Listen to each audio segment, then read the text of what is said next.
You said let's jump on the bus and take a ride downtown. Well, I don't know about that, but can you help me first to get these boxes down? Well, I don't know about that.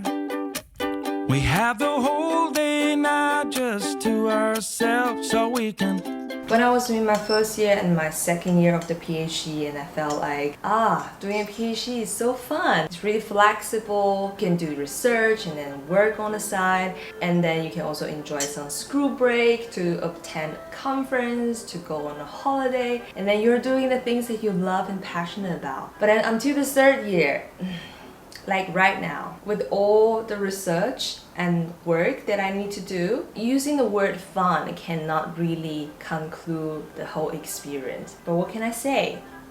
Suck it up. Right now it's actually 11:30 because I didn't get out early this morning. So just having a brunch so that after this I can get back to work. The time that I was filming this video, it was Easter break.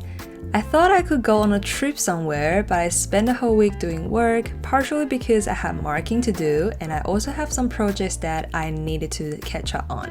Have you ever watched the film Groundhog Day?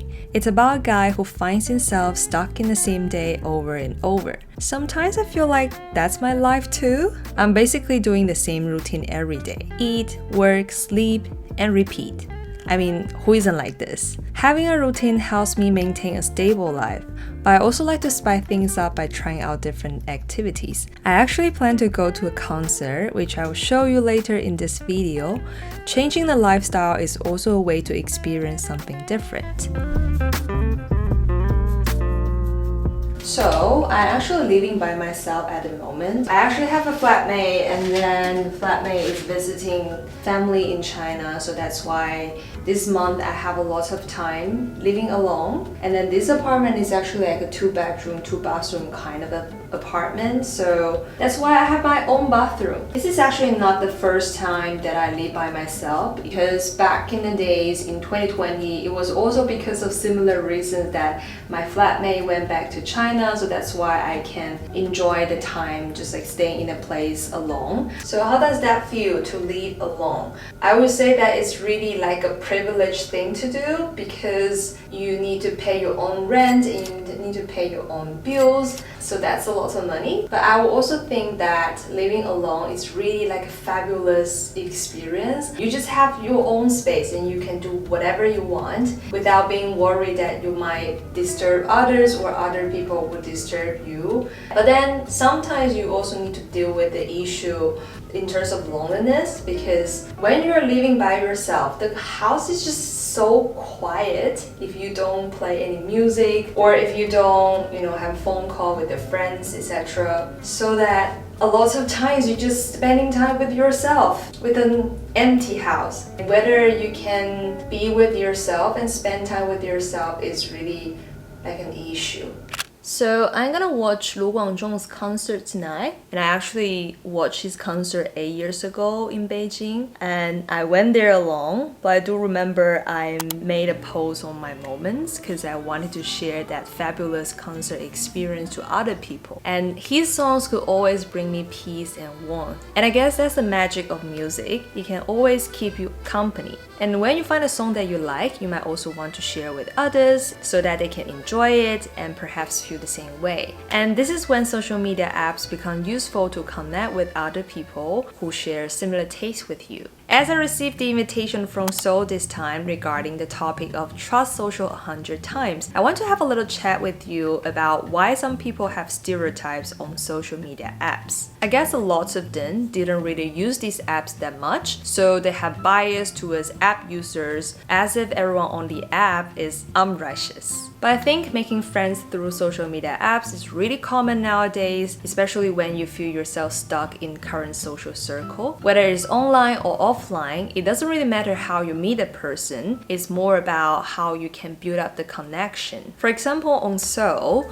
whether you are into music, photography, or travel, you can find your online community based on your interests. I have a friend who likes to share song covers on Soul, and a lot of people actually enjoy his songs and interact with him, so he found some like-minded friends there. And sometimes they even gather in group parties on the app, taking turns to sing, which is so fascinating. So I think social media is like the window to the world, extending our circles and connecting us with the wider society. And it can also help us to find a sense of belongings and making you feel that you are not alone because of all the interesting human beings. Anyway, tonight I'm gonna bring the camera with me. Hopefully I can share a slice of the concert experience with you in front of the screen, so that wouldn't be just my own experience, but it can also be part of your experience too, because I also want you to feel this magic of musical world. Outfit of today. Let's go!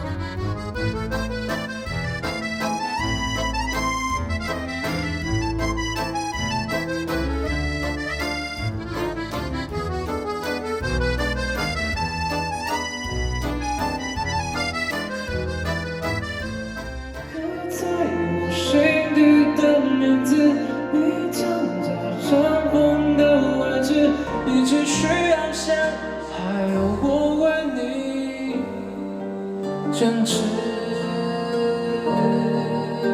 走在海边睡着萤火虫，好困惑，我想要的生活怎么有一百种？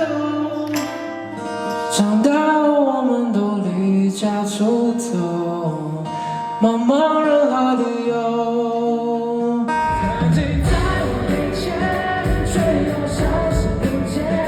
这是今天的第一天过去，今天过去，疼痛会过去。睁开了眼，明天会来。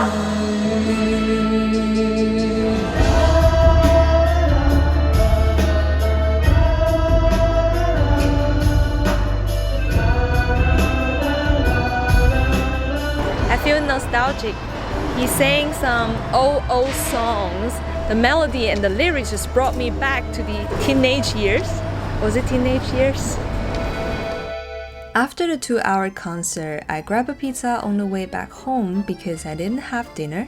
And that's the end of the video. I hope you have a good one. See ya!